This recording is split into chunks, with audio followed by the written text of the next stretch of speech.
Welcome back to the Man Cave, everybody. I'm Kimmy B. And Lenny. This is episode 55 of the ManTFup podcast.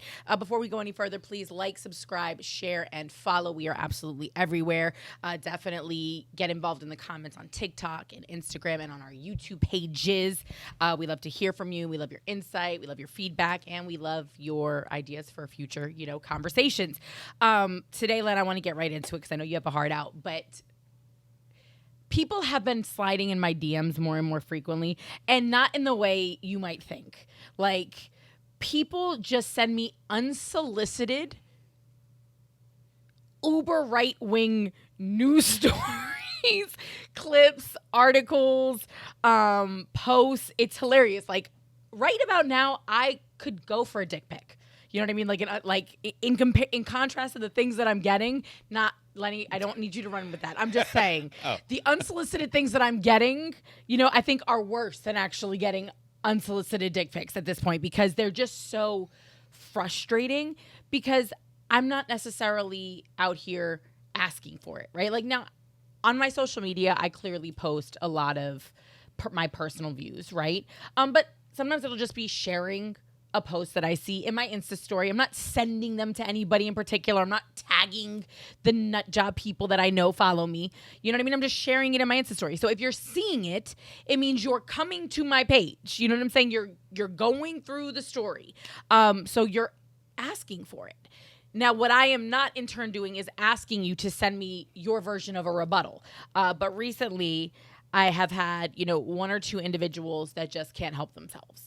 And when I say sending me things, I'm talking about like, Len, let's just scroll real quick. This looks like me DMing you. I think he's got a crush on you. He is a nut job.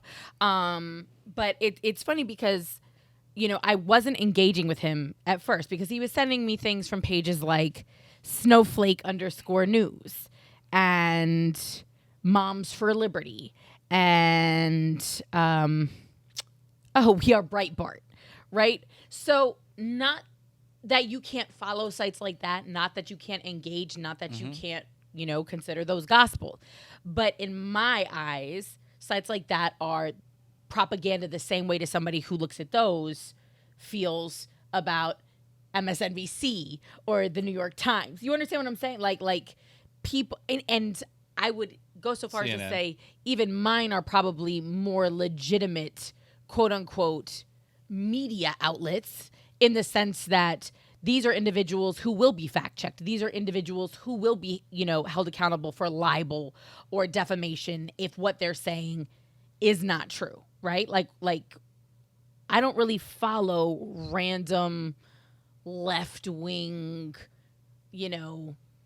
super out there social media sites. Like that's not my jam. There's a lot of crazy out there.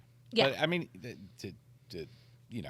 but some of the mainstream is for sure is definitely. I mean, there's clearly two agendas when it comes to mainstream media. So if you have there's a lot of agendas, I think, at this point. Honestly, but you have either left or right when it comes to mainstream media.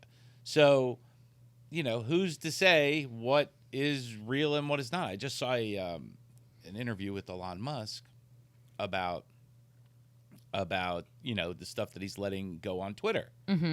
And he said, look, the guy's interviewing him and he says, well, don't you think it's kind of dangerous that you're letting these conspiracy theories run wild on Twitter? And he's like, and Elon's like, a lot of conspiracy theories become fact when everything comes out. And the guy's like, what are you talking about? And he's like, well, just for instance, the whole laptop incident, right?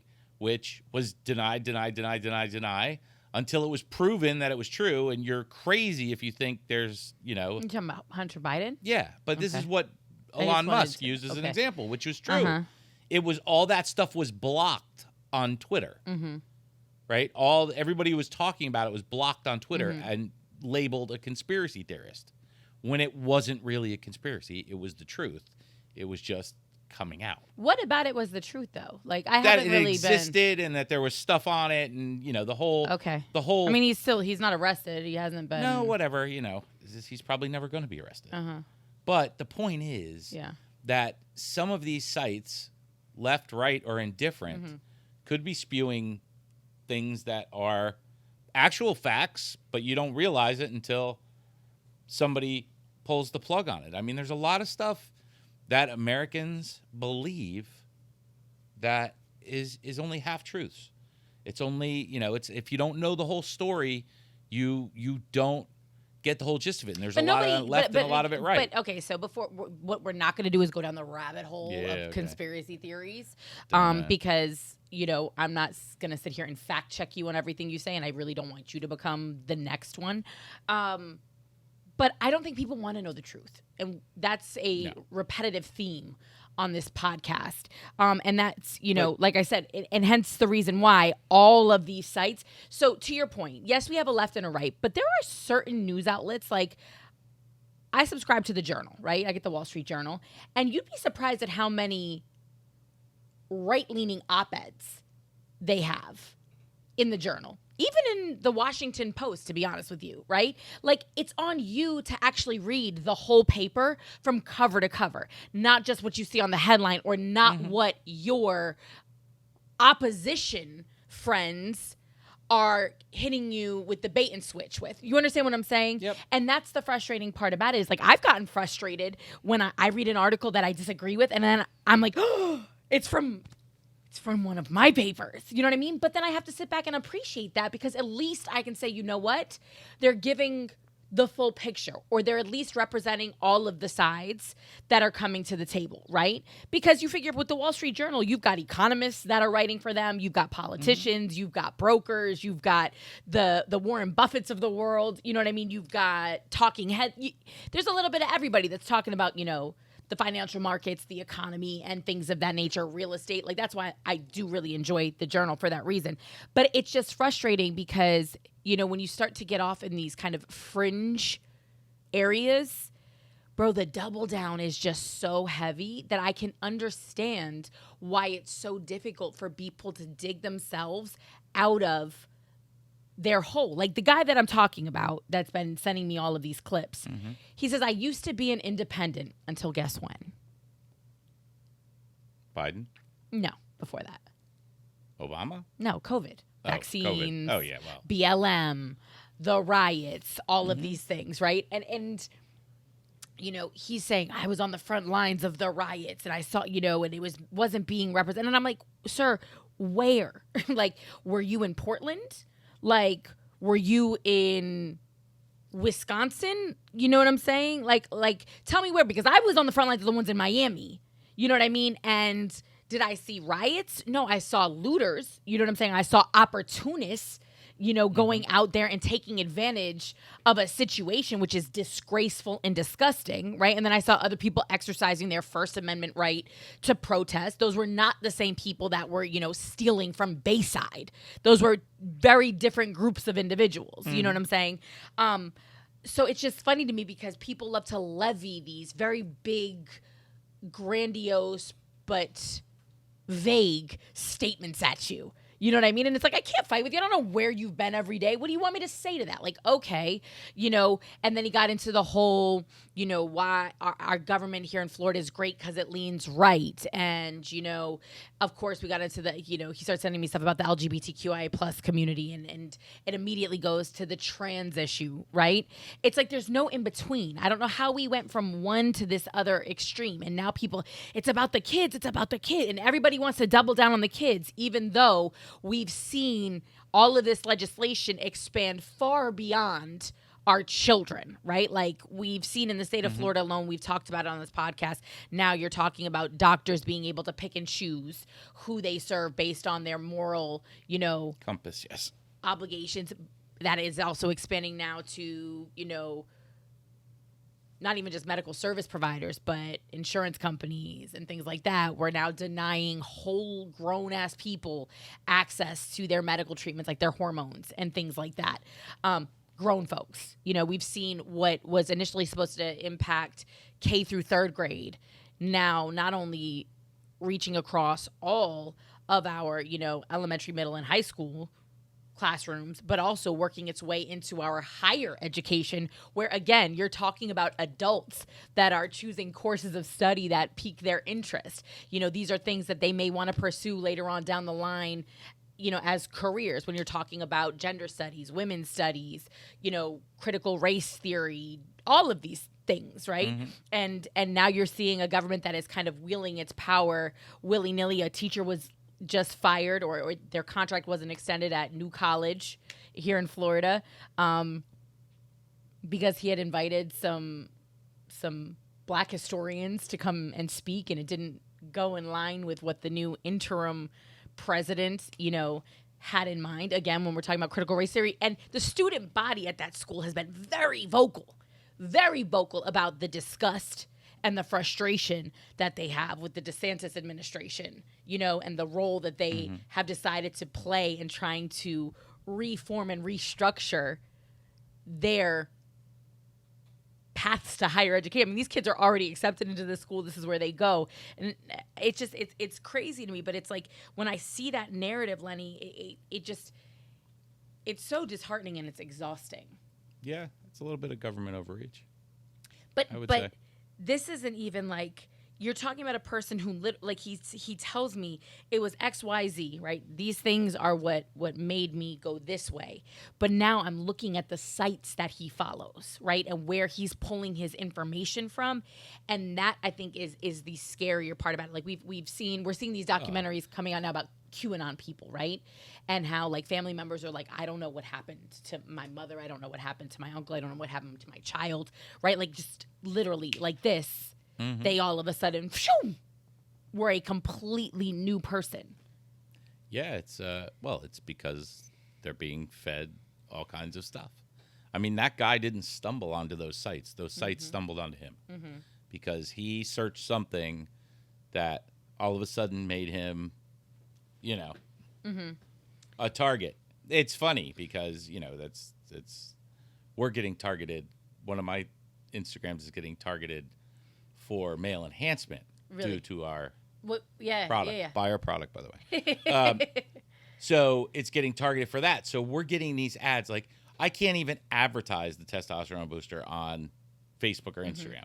Yet I'm getting, if I told you the ads I'm getting, you'd be like, what the fuck? I mean, literally straight up porn on Instagram. Really? Straight up porn on Instagram. And it's targeting me because I search for other brands or whatever to see what's going on. Yeah. And it's crazy. So people are getting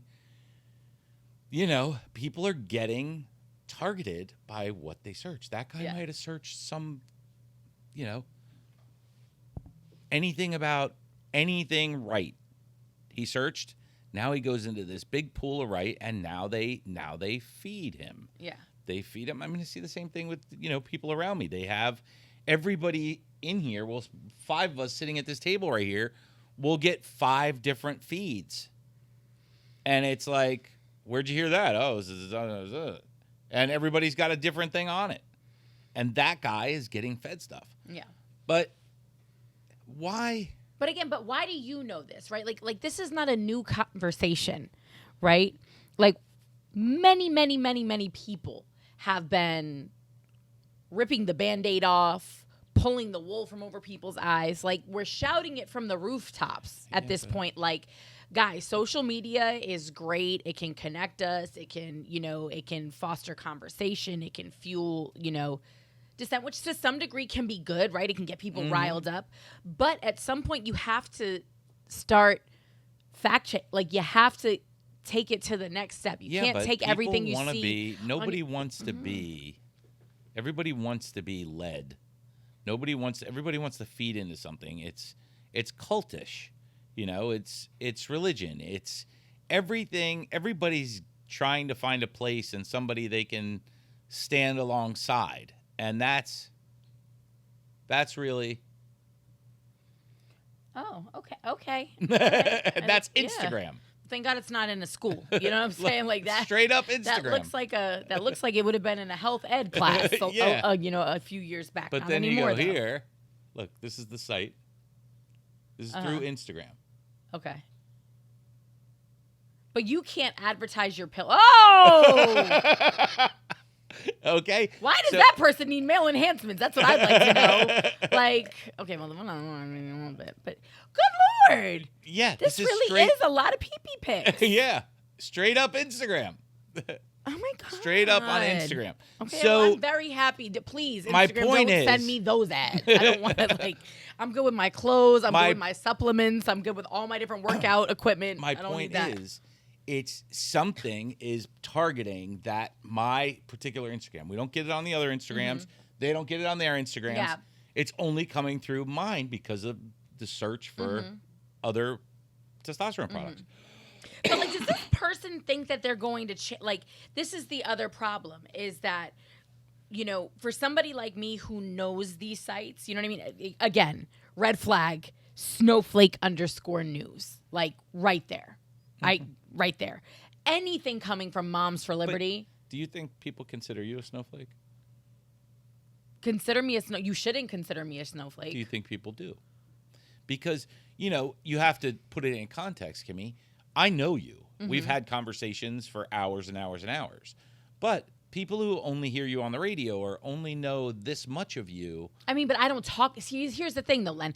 It's not you about listen to my talk, radio it's show. about- I don't talk about any of this stuff on the radio because I'm not No, allowed to. I get so, it. I mean, I'm the least political person on my show unless it's something that is affecting either us very locally. You know what I'm saying? But I'm not talking about what's happening in But Washington. the things you support, the things But you how does that believe make in. me a snowflake to me though? That's a frustrating But that's conversation because I stand in my truth and I will go toe to toe. I don't back down to anybody. I don't try to cancel anybody for saying shit. I'm like, let's go. Let's have the conversation. To me, there are more snowflakes on the right that are out here crying as soon as, they see a rainbow. It's absolutely wild to me. So the snowflake term clearly goes both ways. To me, it's if you're crying about something and not doing anything about it. To me, if you're crying but you won't have the conversation with anybody, that to me, it's a bitch ass attitude. To me, if you're gonna call me a snowflake, that's like calling me a bitch ass, and a bitch ass I am not.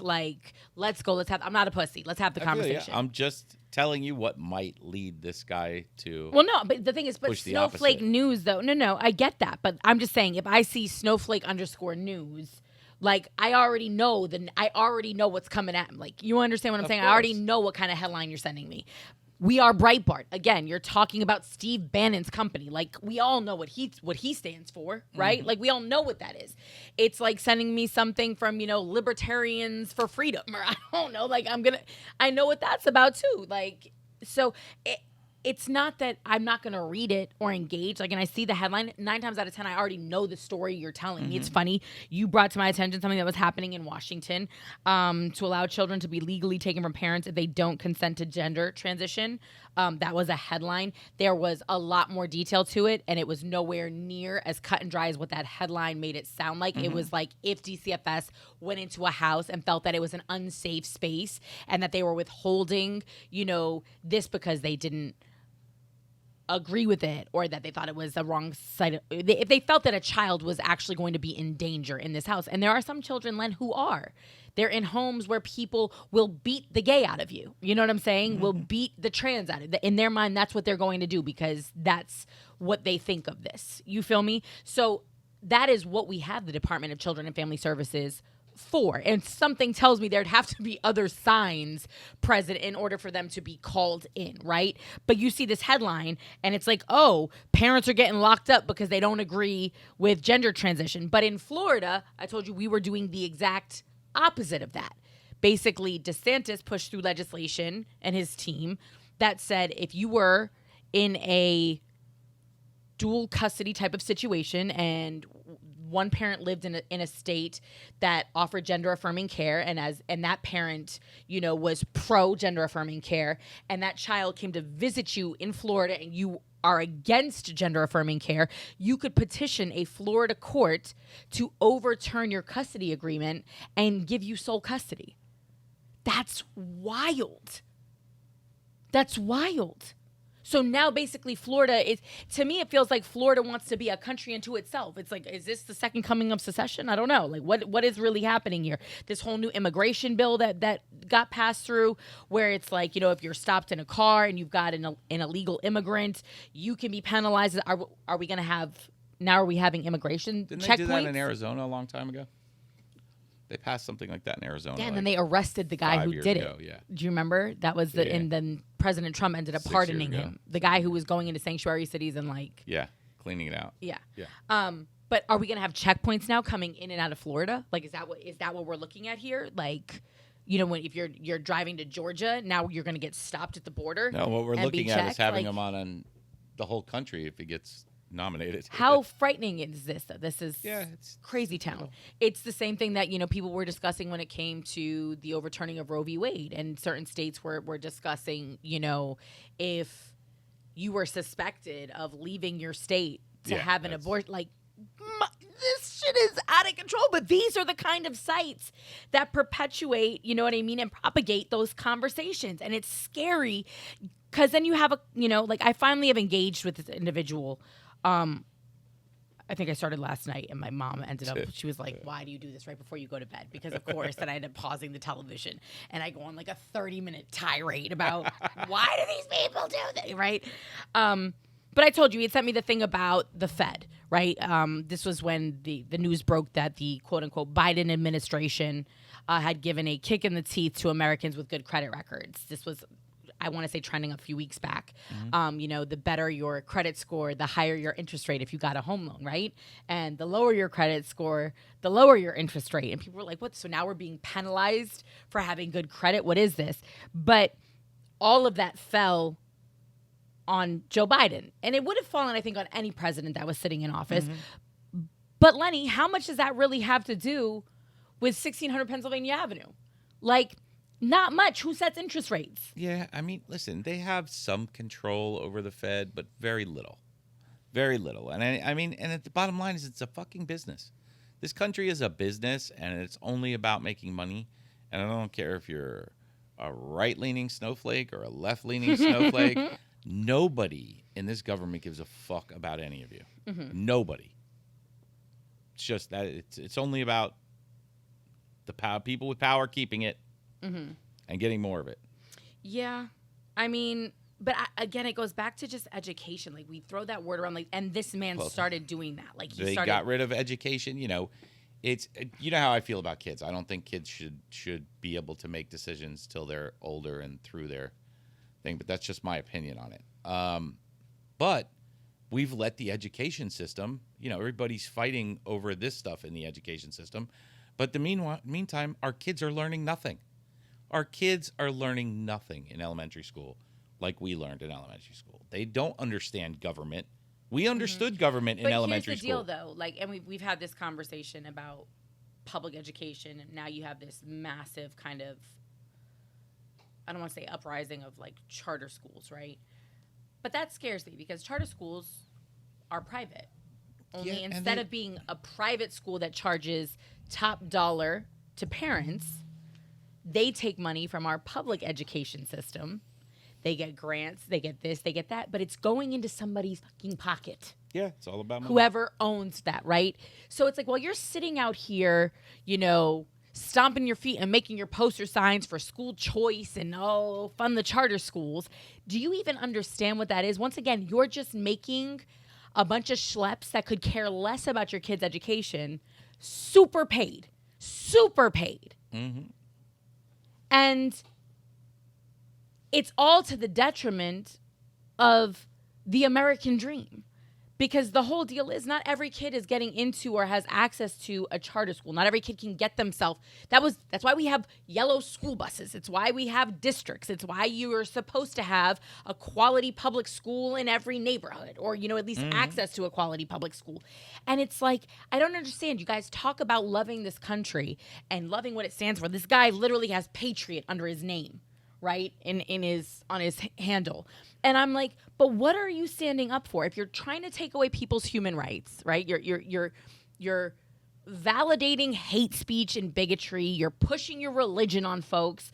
Like, you're not defending education and true equality, whether it's economic, whether it's, religious, any of it. Like, how are you a patriot?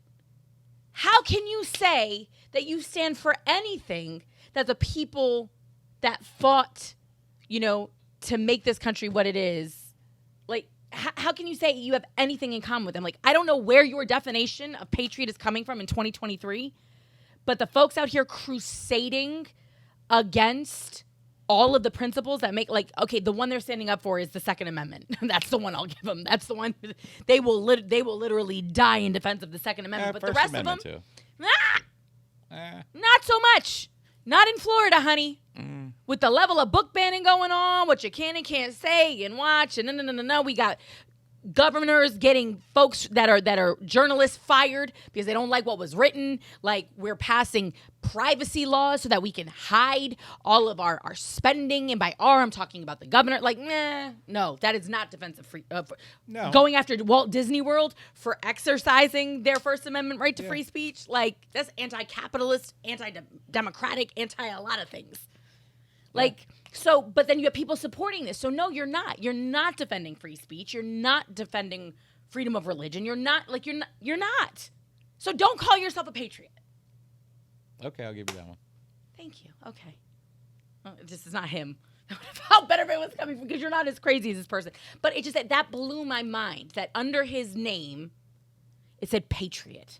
And that's so many of these individuals, though. Right? And it's like, as you sit here and you fight to roll back freedoms, you sit and you fight to take away people's right to basic, humanity, again, equality, all the things that in my mind make us better. That's I think part of the reason why I just get frustrated, Len, because I know that I sit here and I yell to you, but this is my safe space. You know what I mean? Like, we can yell, you can, like, there's a lot of stuff that we say in here. I don't have these conversations with everybody. So you're giving this guy a lot of power. Well, no, if this just because it's not just him. You know what I'm saying? No, he's representative of a much bigger problem, because somebody looks at me and says, I'm anti-American, right? Like, or I'm what's wrong with this country. And I'm like, I'm just fighting for people's rights. Like, what are you talking about?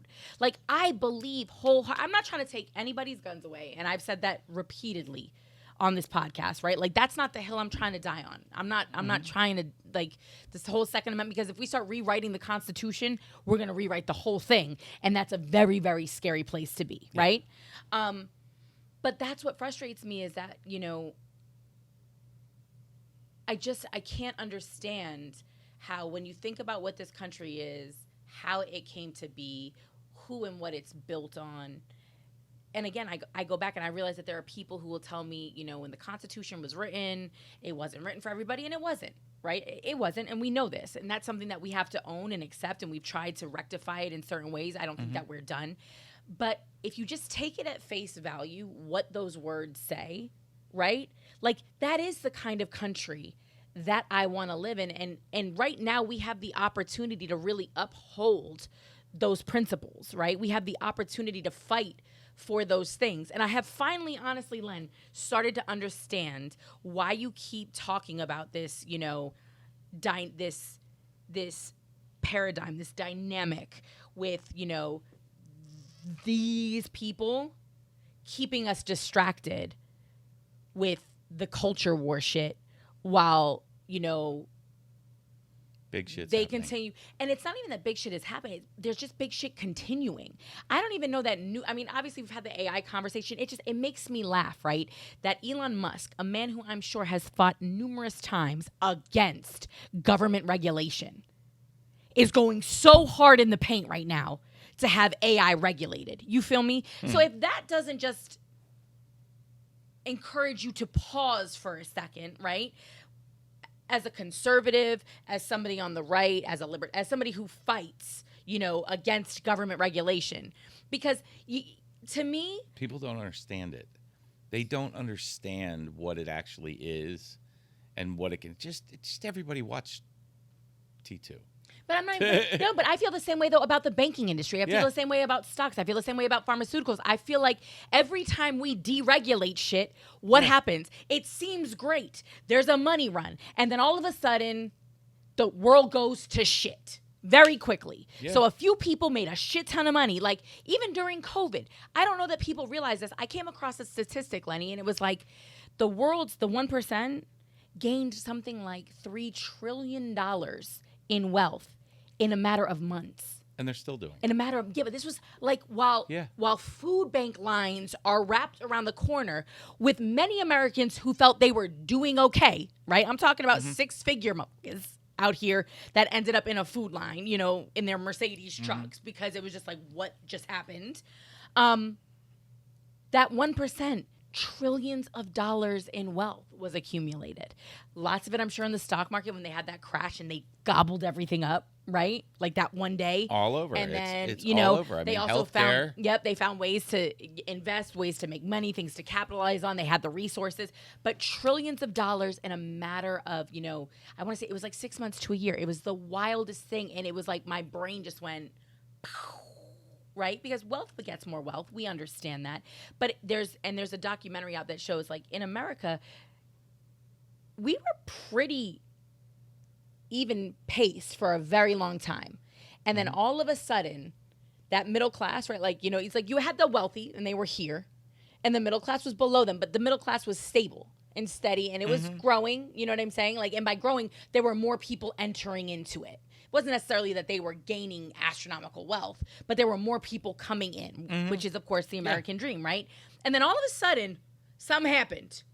And that 1%, that wealthy class, went shoo, and the middle class stayed here. And then it started to do this. Yeah, well, I mean, there's several things that led into that. You know, I mean, and people are trying to now blame all of that on what we're seeing. The splintering between race and this and that and the other, they're trying to blame the demise of America on that, you know, the family values, the this, the that, and it really goes more back to economics, I think, you know, 80s, early 80s, even 70s, OPEC, the gas crisis, it goes back to that time, and some key legislations were changed. You know, in the 80s, which allowed, you know, free trade, which allowed our GDP to drop. I mean, you know, and when you start getting that misbalance, and the education system in this country for our kids are no longer being educated to a level. Well, you also had the crack, but there were multiple things that impacted, again, a workforce that was gradually. But being put out of work because manufacturing was gone. Yes. And things which of that was nature. allowed to leave here, you know, in the 80s. It's a lot of these, you know, a lot of this stuff got outsourced and sent overseas. And, you know, I mean, there had to be a breaking point, though, because the 50s boom time, you know, everybody's getting this, and you got pensions that are going to pay you for the rest of your life. If you work for 30 years at GE, you're going to be comfortable for the rest of your life. Unsustainable. It was unsustainable for the companies to think they could do that because they couldn't invest that pension money to make enough to pay what they promised they were going to pay to the people that worked. So, you know, like now, firefighters. You know, I know a firefighter who, you know, retired with like 70% of his income for the rest of his life. New firefighters don't get that. They get 20% of their income or something like that for the rest of their life. So that, the whole country being built on that, the middle class was built on union and factory and that type of working. The middle class wasn't built on hospitality. It was built on unions. So when that stuff started to teeter, that was the first step in the middle class starting to go like this, you know? And it's been exploited. But the irony is, though, we in this country, I think similar to how we have tunnel vision like no other, and we have a very, very small capacity for long-term memory. And I say that because we act like we have been around for hundreds and hundreds and hundreds of years, and that the way that we have done things in this country has always been the way, right? And we're only we're not even 250 years old as, you know, a freestanding nation as our democracy, right? Like, we're coming up on that one in 26. 250. 250 mark.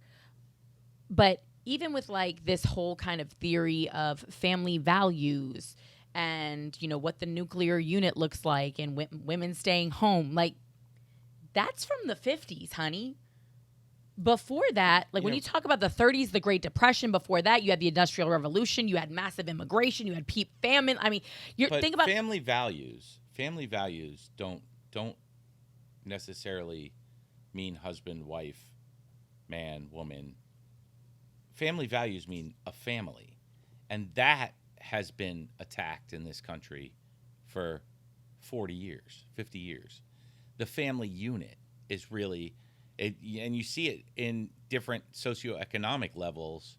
It's gone drastically, you know. So that's part of the family, whether it be two dads, two moms, doesn't matter. Yeah, that family dynamic, that family nucleus is going away in this country. I get that, but you understand that part of that is because of the job market. Part of that is because of the necessity of people to move. Part of that is because of resources and industry. Yeah, I mean, people used to stay, you know, you used to buy the house next door to your parents. You know what I'm saying? Like, again, that was a long time ago, and I don't know if that was necessarily, actually, yes, it is. If you go to Hialeah right now, like, you know, or if you go to a part of your town, wherever you're watching or listening to this, I'm sure there are people in that area that have lived there their whole lives and know nothing else. That has just gotten less prevalent, right, over the past, you know, few decades for sure. I would say, again, probably starting more so in the 80s with and really probably with your generation. But it makes me sad because, you know, it was not a short-lived thing, because obviously you've had families for the existence of time. But I'm talking about like what we keep holding the marker to, A, was not that long ago, and also B, was not that long lived. So it's like, how long did we have great education in this country before we let it go to shit, right? Like, we never had great education, but we had good education. We had adequate education. We were at the top of the list, Len. What are you talking about? Like, we had like the best science. We had the best mathematics. We had like out of the quote, and I know this is not the proper term, but developed nations, or the, you know, when you talk about superpowers and things like that, we were the top. We're not even like in the top 20 anymore. No, because we've raised a generation or several generations of uneducated children. How does that happen though? If you grew up with that, like this is where I take issue, because it's like when you're talking to me, you're looking at the, like, now Gary V. You don't need to go to college. No, you don't need to go to college, but you need to know how to read. Yeah, it's not even about college. No, it's about you don't go to college necessarily to learn and get that great job. No, you go to college to prove to the person that's going to give you an opportunity in the workforce that you can get up and get something done and accomplished in a certain time frame. That's what college is about. It's also about networking. It's about being on your own. There's a lot of things that college is about. As a person who's hiring, I feel like honestly, Lenny, I think that starts before. I think that honestly, proving you can complete a task, that's high school. Like that is, you know what I mean? Did you get through these particular, you know, requirements, these courses? Being Did able you do to it work on time? independently. What was your, you know, that's why we have attendance records, right? Like that's one of those things, because, you know, I'm sure there was a time when employers probably looked at something like that, you know. Now they look at your social media. But kids don't care anymore. Kids don't. But to me, that has to have something to do with your parents. Of course. But this person, I'm sorry, as I bring it full circle, because I know, again, you have a heart out, and I would like to make this make some sort of sense. You're talking about parents. This is a man who's sending me snowflake this and snowflake that, and I don't want my kids, and, you know, trans is nothing. Like, these are the conversations he's having with me. And I'm like, okay, cool. And then he's telling me about history, right? Like, learn some history. First of all, don't call me boo. That's first. Secondly, like, you're telling me about learning history, right? While the people that you are supporting are actively rewriting, eliminating, censoring, tampering with, dumbing down, you know what I'm saying? Yeah. That history that you're talking about. So it's like, again, it goes back to being a patriot. It goes back to like you don't get to talk out of both sides of your face. Like, to me, education is education, and then you let people choose. Do I think that we'll ever live in a utopian world with no bigotry and no hate? Do I think that all of a sudden one day everybody's going to wake up and love the LGBTQIA plus community, think that every woman deserves, equal pay for equal work, that, transgender people should be women of the, do I think? No, I'm not delusional. Mm-hmm. What I can't understand, though, is why you are willing to lay on your sword, right? Like, you are willing to give up all of these other things. Like, to your point, Len, while all of this other shit is happening that is very, very serious and has long-term ramifications for all of us, you are willing to focus all of your energy on things that really don't impact you. Mm-hmm. Like, I believe at this point there are more anti-trans people pushing the trans narrative than there are actually trans individuals out here really crusading. Do you understand what I'm saying? But that's that, of course, because you're taking a small percentage against, a larger percentage. So of course there's going to be more. But in your attempt to stifle something, all you're doing is garnering it more attention. Yes. When you come for that teacher who shows the Disney movie. No such thing as bad media. Do you know what I'm saying? Because it had a gay character in it.